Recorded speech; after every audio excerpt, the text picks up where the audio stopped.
Let me go to the NFL here, Gelby. The Dolphins. So here's my contention. Dolphins are underdogs at Indianapolis, but I think they're a better team. I think people are sleeping on the Dolphins. Let's say the Dolphins, healthy week one. Tua's never healthier than week one. Daniel Jones, Indianapolis. I think the Dolphins, it's not a must win. I'm not being silly. But I think they need to win week one against Indianapolis, or else I kind of feel like, what have I believed about this team? Why is it not coming to fruition? So it's not a must win. Is it a can't lose? Is it a you got to have it? Well, what is it? You got to have define it. This is a you got to have it. You got to have it. Yeah, I would agree with that. I've been critical of the Dolphins this offseason. That's been well documented on this show. You guys have used me for a lot of views, which is fine. I need some circumvented salary cap and find a way to circumvent the salary cap and get extra money from you guys. So let's start some LLCs. Hey, we're looking for that deal ourselves. ZG2. We'll do it through the pivot. I'll get all this money. But anyway, getting back to your point, the Dolphins, who I've been critical of, their start of their schedule, there's no games where you sit there and you say they're definitely going to win, but there's no games that you sit there and say they're definitely going to lose. Indy got some talent with Jonathan Taylor, Tyler Warren, Michael Pittman, but this is a game that the Dolphins, yes, they should win. You would think Tua Tagovailoa would be able to be at least a point better than Daniel Stinking. Why are they underdogs? I'm having a tough time figuring out why they're underdogs in the line. Like it's 1 or 1.5. Why are they? Well, usually the home team, right? Usually the home team is the 3-point favorite, right? But you're telling me, quarterback Crowder, like Tua, like I said, he's never healthier than week one, and Daniel Jones is nowhere near as good as Tua. Duck and Jack Duck. Jack Jones, Duck, Storm Duck. People do not believe in Jack Duck. Yeah, but I mean, you're telling me that they're scared that Daniel Jones is going to pick them apart? Quack. Hey, Gelb, we talked about something earlier this week. They had Tua at like 29th best quarterback. Is that on like that? No, they had the Dolphins are the 29th best team. Yeah. There was a ranking though of Tua. Sporting News had Tua as the 27th or 28th best ranked quarterback, starting quarterback. Was that an actual writer, or was that some AI person? Was that a bot? I'm canceling my Sporting News subscription. I'll tell you that. Don't get me wrong. I think there's flaws with Tua. I've said this, and Hawk and I have debated this for years. I say he's good, very good, not great. 29th, like that's got to be fake news. That can't be a real story. Because it's guys like I don't know who was ahead of him. It's like young dudes and rookies, and it's like it's almost like we know what Tua can do. Like I took it as Tua has reached his ceiling. Do you think Tua's reached his ceiling, or has he reached his ceiling with Mike McDaniel? I think it's both. I think he's reached his ceiling. McDaniel and Tua are a partnership. Can they eventually get a divorce? Yeah, that's definitely possible, and Tua would still be the quarterback if they fire McDaniel this season. But I think what you've seen from Tua is when he plays, he's really good. I don't think he's someone you're winning a Super Bowl with, but then there's always that fear factor. And I know 2 years ago he got through the season healthy. Then last year he didn't.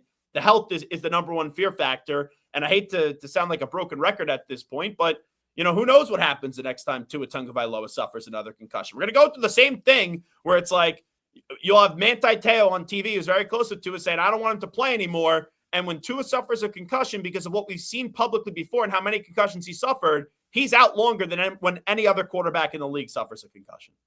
This is the list, by the way. Tua is 28th behind Michael Penix Jr., J.J. McCarthy, Bryce Young, Justin Fields, Russell Wilson, Geno Smith. Oh, my God. Kyler Fields is in front of Tua? Kyler Murray is 16. That's Kyler Murray has just as many injuries. Tua Tagovailoa has been a better pro quarterback than Kyler Murray. You know what? This is not good. Cam Ward underneath This is not good. Cam Ward, I could make an argument, is better than Tua. We all know your formula, right? We all supposed to have contrived debate, and Crowder's supposed to say something, and I'm supposed to disagree, right? That's what this business is. We're all in agreement today. That is horse bleep. That is terrible. That's horse hit. Mike McDaniel.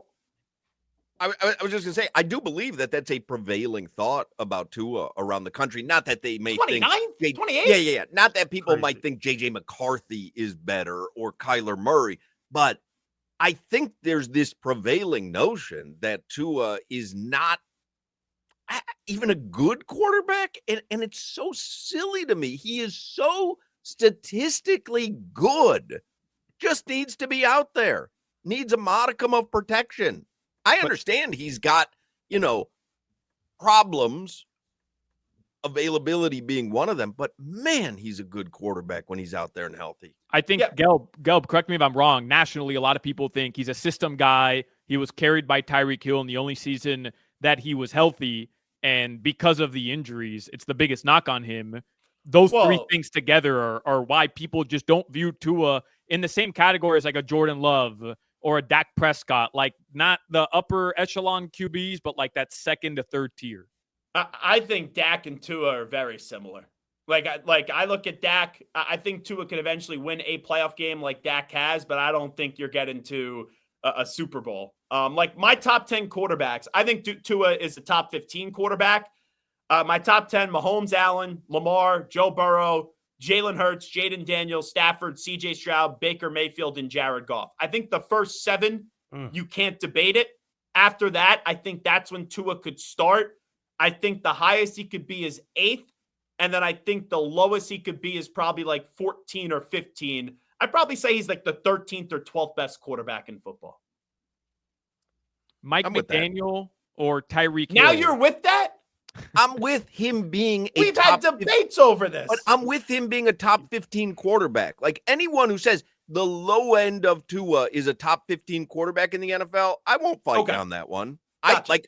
Your list of the top 10, hard for me to poke a hole and take one of those guys off for Tua. Gotcha. So but like 15, that's fair. 29, 28, 27, ridiculous.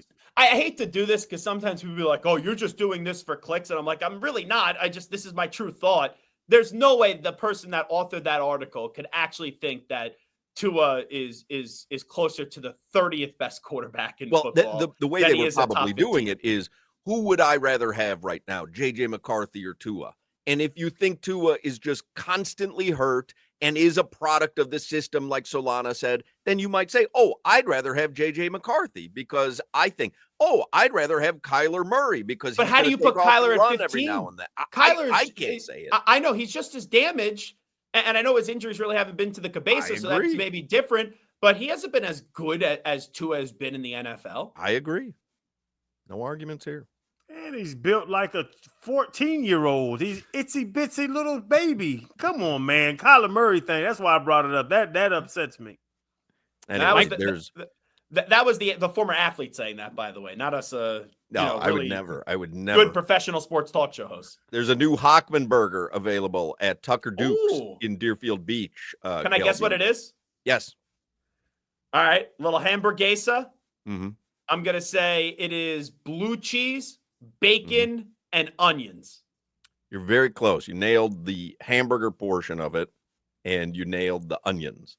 So it's a half-pound burger, chili, Fritos, sour cream, shredded cheddar, and raw red onion. Okay.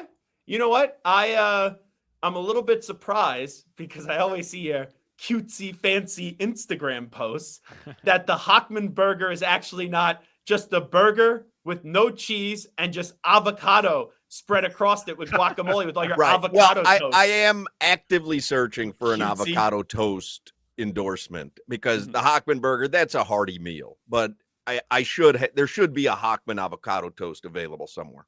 Yeah. You and I next time you come to Boca, I take you to Tucker Duke's and we're going to go get a Hockman burger, okay? Okay. Will you eat that? Will you eat that? As long there's no mushrooms, right? No. And there's no avocado, correct? No. Yep. Then I'm good. Chili, I'll try sour cream, cheese, red onion. Yeah. You supplying the 2-ply toilet paper? I mean, listen, depends how quickly I'm going to have to run to the bathroom after that. Yeah. Hey, avocado's a superfood, Gelb. It ups your testosterone. Yeah, well, superfood. I don't need help there, number one. But number two, I cannot eat avocado. It does not agree with me. I throw up and take large Deuce Staley's in the toilet when that happens. Avocado? Yeah, avocado and mushrooms. That's why I asked. You got to work on it. You got to build up a No. tolerance. It's I used to love it. I get really sick.